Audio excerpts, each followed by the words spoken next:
রমজানের আগেই নির্বাচন আয়োজন করতে প্রধান উপদেষ্টার কাছে প্রস্তাব দিয়েছেন বিএনপির ভারপ্রাপ্ত চেয়ারম্যান তারেক রহমান। দলটির চেয়ারপারসন বেগম খালেদা জিয়াও মনে করেন ওই সময় নির্বাচন হলে ভালো হয়।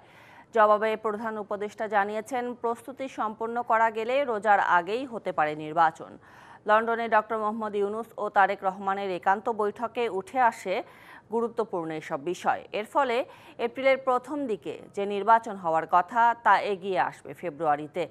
বৈঠক শেষে সরকারের পক্ষ থেকে জানানো হয়, শিগগিরই একটি তারিখ ঘোষণা করবে নির্বাচন কমিশন। সব জল্পনা কল্পনার অবসান ঘটিয়ে শুক্রবার বাংলাদেশ সময় বেলা ২টায় লন্ডনের পার্ক লেনের হোটেল ডোরচেস্টারে মুখোমুখি হন ডক্টর ইউনূস ও তারেক রহমান। গণঅভ্যুত্থানে আওয়ামী লীগ সরকার পতনের পর এই প্রথম দেখা দুইজনের। কুশল বিনিময়ের পর শুরু হয় একান্ত বৈঠক। ডক্টর ইউনূস ও তারেক রহমানের এই বৈঠকে আলোচনা হয় নির্বাচন ও দেশের রাজনীতি সহ নানা বিষয়ে। প্রায় ১.৫ ঘণ্টা চলে দুইজনের একান্ত বৈঠক। পরে বৈঠক নিয়ে যৌথ ব্রিফিং করেন নিরাপত্তা উপদেষ্টা খলিলুর রহমান ও বিএনপি নেতা আমির খসরু মাহমুদ চৌধুরী। জানান, রোজার আগেই জাতীয় নির্বাচনের প্রস্তাব দিয়েছেন তারেক রহমান।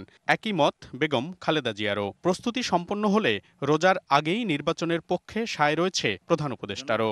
জনাব তারেক রহমান প্রধান উপদেষ্টার কাছে আগামী বছরের রমজানের আগে নির্বাচন আয়োজনের প্রস্তাব করেন। দলের চেয়ারপারসন বেগম খালেদা জিয়াও মনে করেন ওই সময় নির্বাচন অনুষ্ঠিত হলে ভালো হয়।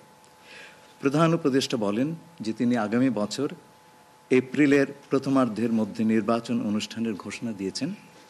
সকল প্রস্তুতি সম্পন্ন করা গেলে ২০২৬ সালের রমজান শুরু হওয়ার আগের সপ্তাহেও নির্বাচন আয়োজন করা যেতে পারে।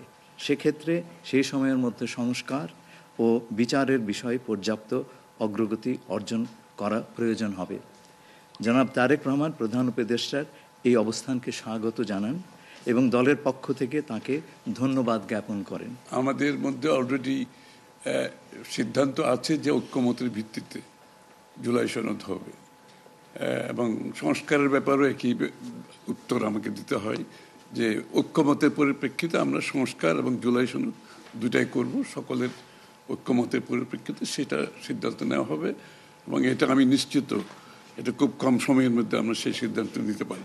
শিগগিরই নির্বাচন কমিশন জাতীয় সংসদ নির্বাচনের তারিখ ঘোষণা করবে বলে জানানো হয় সরকারের পক্ষ থেকে। আর বিএনপি জানায়, নির্বাচনের পরও চলবে সংস্কার।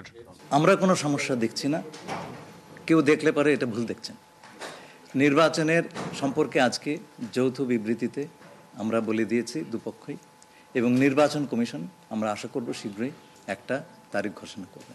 তো সংস্কারের বিষয়টা একটা চলমান প্রক্রিয়া, এমন না যে সব সংস্কার এখন শেষ হয়ে যাবে। এটা নির্বাচনের আগেও কিছু সংস্কার হবে যেখানে ঐক্যমত হবে, আর নির্বাচনের পরেও সংস্কার অব্যাহত থাকবে। কারণ আমরা যেই দেশ গড়ার প্রত্যয় নিয়েছি, সংস্কারের প্রয়োজনীয়তা সবাই অনুভব করছে এখানে। সুতরাং আগে পরে সংস্কার চলতে থাকবে। এছাড়াও বৈঠকে জুলাই সনদ সংস্কার সহ নানা বিষয়ে একমত হয়েছেন ডক্টর ইউনূস এবং তারেক রহমান। নিশ্চয়ই সন্তুষ্ট।